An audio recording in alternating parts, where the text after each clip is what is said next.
Be me, Barbara, Human Resources Director. Been working in human resources for 15 years. Finally made it to director level 3 years ago. Proud of the culture I've built here. Zero tolerance policy for harassment. Mandatory sensitivity training every quarter.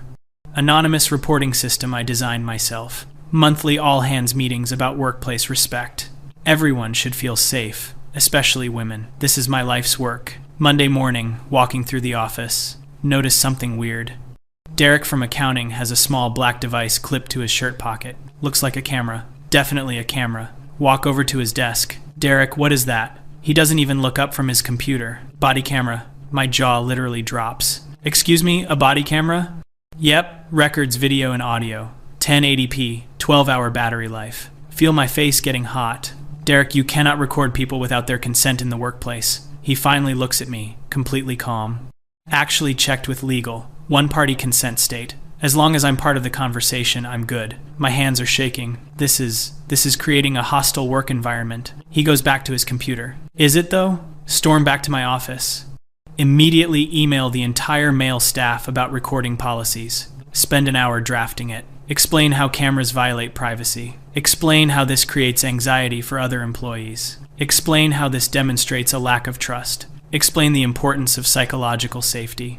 Hit send. Feel slightly better. Next morning, walk into the office. See Cameron from IT with a camera on his belt. Richard from operations has one clipped to his pocket. Ryan from sales has one on his collar. Trevor from marketing has one attached to his bag strap. My stomach drops. Count at least 8 cameras just walking from the elevator to my office. This is coordinated. This is organized. They planned this. Call an emergency meeting with all department heads. 6 men, 2 women. 5 of the men are wearing cameras. I can barely breathe. Gentlemen, ladies, we need to discuss this camera situation. James from finance speaks up immediately. What situation, Barbara? His camera is pointing right at me. The fact that you're all recording each other, recording me, recording everyone. We're protecting ourselves. Feel anger rising in my chest. Protecting yourselves from what exactly? Kyle from operations leans forward. From accusations, false accusations, ambiguous accusations, from he said, she said situations where we lose automatically. My voice gets louder. That is absurd. That is paranoid. That is... Richard interrupts me. Is it? Because in the last year you've investigated 16 harassment claims. All 16 were against men. 12 were unsubstantiated. Yet all 12 men were still required to undergo additional training, mandatory check-ins, and one was transferred to a different department. Feel my whole body tensing. Those investigations were thorough and fair. Ryan laughs. Actually laughs. Fair? Tom got reported for asking Jennifer if she had a nice weekend. That's what triggered a 2-week investigation. He missed a promotion cycle because of it. The complaint stated he asked repeatedly and made her uncomfortable. He asked once, on a Monday. Like a normal human, we have the email timestamp. My hands are clenched into fists. The complainant's feelings are valid regardless of intent. Cameron shakes his head. See, that's the problem. Intent doesn't matter anymore. Context doesn't matter. We're guilty until proven innocent, and even then we're still suspicious. Stand up from my chair. I have created policies that protect everyone in this organization. Trevor finally speaks, voice cold. You've created policies that protect women and punish men for existing in the same space. My voice is shaking now. That is not true. That is not fair. I have worked my entire career to make workplaces equitable. James stands up too. Barbara, we're done with this meeting. We're going to continue wearing our cameras. We've consulted with legal. We're within our rights. If you have a problem with that, you can take it up with the executive team. They all stand up. All of them. Walk out of my office, leaving me standing there. Cameras recording until the very last second. Spend the rest of the week spiraling. Can't focus on anything. Every time I walk through the office, I see more cameras. Guys from departments I barely interact with. Even some of the younger employees. The new hires. Everyone. Friday afternoon. Get a call from Mitchell, our VP. Barbara, can you come to my office? Walk there slowly. Dread building in my stomach. He's sitting behind his desk, looking tired. We need to talk about the camera situation. Feel a wave of relief. Finally, someone sees how inappropriate this is. Mitchell, thank you. This has been absolutely unacceptable, and He holds up his hand. I've had 7 different employees come to me this week. All men. All with similar complaints about human resources policies. My relief turns to ice. Complaints? They feel targeted. They feel like your department operates with a presumption of guilt. They feel like the anonymous reporting system is being weaponized. Cannot believe what I'm hearing. Mitchell, I have built a comprehensive framework for addressing workplace harassment. These men are upset because they're being held accountable. He sighs. Barbara, 3 women in marketing reported that Derek made them uncomfortable by wearing his camera. I spoke with Derek. You want to know what he told me? Don't answer. He said he started wearing it the day after you called him in for a complaint. A complaint from an anonymous source stating he looked at someone the wrong way in the break room. He was never told who. He was never told when. He was never told what looking the wrong way even meant. But he had to attend a 4-hour training session and sign a document acknowledging the complaint. Feel defensive. We take all complaints seriously. He was getting coffee, Barbara. Someone reported him for getting coffee and glancing in the wrong direction. Stand up. I don't have to defend my policies to you or anyone. These policies are best practices. They're based on research. They're based on creating safe environments. Mitchell's face hardens. They're based on assuming men are predators. And these men are tired of it. My voice gets loud. Oh, I'm sorry that men have to experience a tiny fraction of the discomfort that women have experienced for decades. I'm sorry that men finally have to think about their behavior. I'm sorry that men... He interrupts. Barbara, I need you to take a week off. Stop mid-sentence. What? You're too close to this. You're too emotional about this. Take a week. We'll discuss this when you return. Feel tears of rage forming. You're punishing me for doing my job. I'm asking you to take a break. Paid leave. Use the time to think. Walk out before he can say anything else. Don't take the week. Come in Monday morning. Ready to fight. Ready to defend everything I've built. Ready to show everyone that I'm right. 10 a.m. There's a meeting on my calendar I didn't schedule. Conference room B. Walk in. 12 men sitting around the table. Every single one wearing a camera. They've been waiting for me. Richard gestures to the empty chair. Barbara, sit down. Stay standing. I don't know what you think this is, but... Ryan's voice cuts through. Sit down. Something in his tone makes me sit. All 12 cameras pointed at me. Red recording lights blinking. Derek starts talking, and his voice is shaking with anger. We're done, Barbara. We're done with your policies. We're done with your investigations. We're done with walking on eggshells. We're done feeling like criminals. Try to respond. You don't understand the larger context of... Cameron slams his hand on the table. No, you don't get to talk yet. You're going to listen.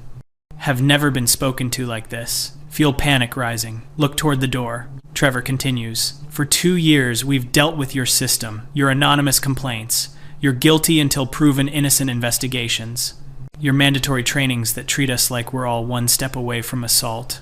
We're done. Find my voice. You think you're the victims here? You think having to be mindful of your behavior is oppression? Richard leans forward, and he's furious. I got reported for helping Susan carry boxes. Carrying boxes. Because I didn't ask first. I saw a colleague struggling, and I helped. That turned into a week-long investigation about respecting boundaries. I've worked here for 9 years. 9 years. Never a single complaint. Then you become human resources, director, and suddenly I'm a problem? Kyle stands up, pacing. My team was afraid to meet with me one-on-one. My own team. They thought it looked bad. Thought it might create uncomfortable situations. So we started having meetings with the door open, with other people present, even when discussing confidential performance issues. You want to know what that did? It destroyed trust. It destroyed mentorship. It destroyed my ability to actually manage. My voice is rising. Good, maybe those one-on-one meetings were inappropriate to begin with. The room explodes. Multiple men talking over each other. Voices getting louder. James's voice cuts through. Inappropriate? Managing my team is inappropriate? Having private conversations about someone's performance review is inappropriate? What exactly is appropriate, Barbara? Stand up. Meetings behind closed doors between men and women create opportunities for... Ryan interrupts, standing too. For what? For work? For actual professional development? I can't give feedback to half my team because you've decided any interaction could be predatory? My hands are shaking. I've created guidelines that protect everyone. Trevor's laugh is bitter. You've created a prison. You've made it impossible to work normally. Half of us are afraid to make small talk. We can't comment on anything. We can't ask personal questions. We can't be friendly. We can barely be colleagues. Cameron stands. I had a panic attack before my performance review. A panic attack. Because my reviewer was you, and I was terrified of saying the wrong thing, making the wrong eye contact, sitting in the wrong position. I've never had anxiety before working here. Now I do. Feel tears forming, not from sadness. From rage. You're all being dramatic. You're all making this about yourselves when the real issue is, Richard interrupts, voice like steel. The real issue is that you don't see us as people. You see us as threats. Every single man in this building is a potential predator to you. That's your starting position, and we're furious about it.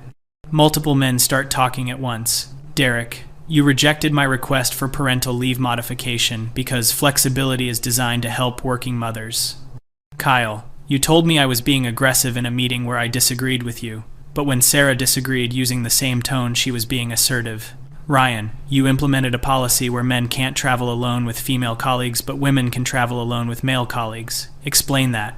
James, you refused to investigate when Tom reported being touched inappropriately at the holiday party because men don't experience that kind of harassment. Trevor, you canceled the mentorship program because too many senior men were mentoring junior women and you said it looked bad. Shout over all of them. Enough. Room goes quiet, breathing hard. You want to know what the real problem is?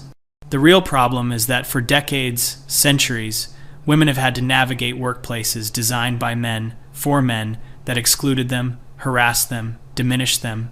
And now, when we finally have a voice, when we finally have policies that take women seriously, you can't handle it. You can't handle the slightest discomfort. You can't handle being questioned. You can't handle accountability. Derek stands, and he's shaking with anger. Accountability? Accountability? I got investigated because I wore a shirt someone deemed too tight. A shirt. Because it might make others uncomfortable by drawing attention to my body. Do you understand how insane that is? Voice getting shrill. Dress codes apply to everyone. Derek's voice gets louder. But they don't, do they? Because Richard wears the same size shirt and he's never been reported. You want to know the difference? The person who reported me had asked me out 2 months earlier, and I said no. I said no. And that turned into a harassment complaint about my clothing. Feel my face burning. That's not what the complaint said. He pulls out his phone. I requested the complaint through legal. I have it right here. Want me to read it? Don't respond. He reads anyway. Derek's choice of fitted clothing creates a distracting environment and seems designed to attract attention. That's it. That's the whole complaint. And you investigated me for 2 weeks. Richard adds, and the person who filed it faced no consequences for a false report. No consequences for weaponizing your system. Try to defend. We can't punish people for making complaints in good faith. Ryan's voice is harsh. Good faith? It was retaliation. It was obvious retaliation. But you didn't care because it fit your narrative. Cameron walks closer to me. You want to know why we're wearing cameras? You want to know why we're this angry? It's because we're terrified. Every single day. Terrified that someone will misinterpret something, misremember something, exaggerate something, or just lie. And we know that you will believe them over us every time. Voice breaking. I believe evidence. I believe facts. Trevor's laugh is cold. You believe feelings. You believe vibes. You believe something felt off is enough to launch an investigation that goes in our permanent file. Wipe my eyes. You're all being paranoid. Kyle slams his laptop on the table, opens it. Here. I've documented every investigation you've opened in the past 2 years. 43 total. 43. Want to guess how many targeted women? Don't answer. 0. 0 women have been investigated for harassment, inappropriate behavior, or creating hostile environments. Not one. In 2 years. You think that's statistically possible? You think women are just inherently better behaved? Or is your system biased? Stand up.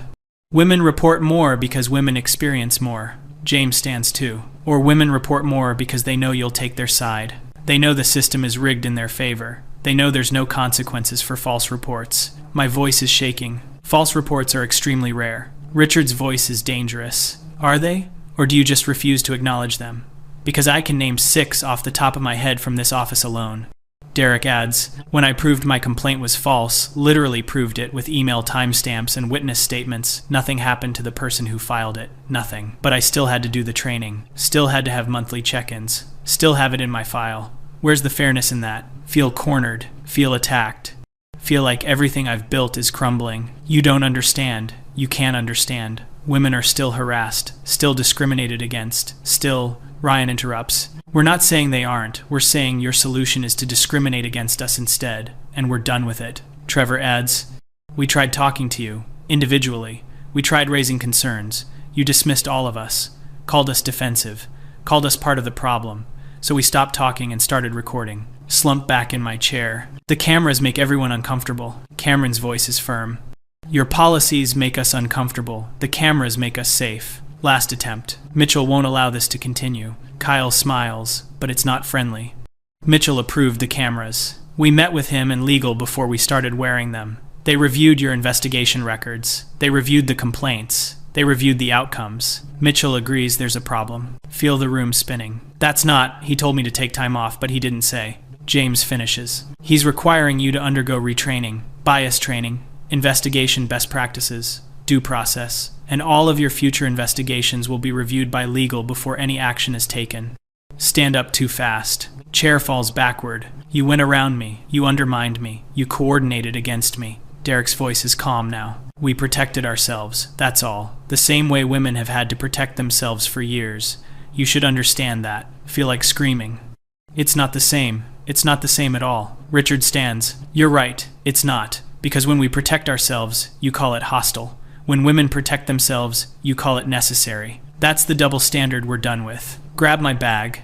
I'm leaving. I'm going to Mitchell. I'm going to the executive team. I'm going to... Ryan's voice stops me. We already met with them, yesterday, all 12 of us. We presented our documentation, our recordings, our evidence. That's why this meeting is happening. They asked us to tell you directly how we feel, so that's what we're doing. Trevor adds, we're angry, Barbara. We're furious. We're fed up with being treated like threats. We're fed up with your biased investigations. We're fed up with policies that assume we're guilty. We're fed up with you. Feel tears falling now. Can't stop them. I was trying to help. I was trying to make things better. Kyle's voice softened slightly, but only slightly. You made things better for some people, but you made things worse for us. And you didn't care. That's what makes us angriest. You didn't care. Cameron adds, every time we raised concerns, you dismissed them. You told us we were being defensive. You told us we didn't understand. You never once considered that maybe, your approach was flawed. Derek finishes. So we'll keep wearing our cameras. We'll keep protecting ourselves. Because you won't. Because your system doesn't protect us. It targets us. Walk to the door. Hand on the handle. Turn back. You're all cowards. You're all afraid of accountability. You're all... Richard's voice cuts through. We're done listening to you, Barbara. This conversation is over. We said what we needed to say. You can leave now. All 12 of them. Sitting there. Cameras recording. Staring at me. Waiting for me to leave. Walk out. Hear the door close behind me. Walk past desk after desk. Cameras everywhere.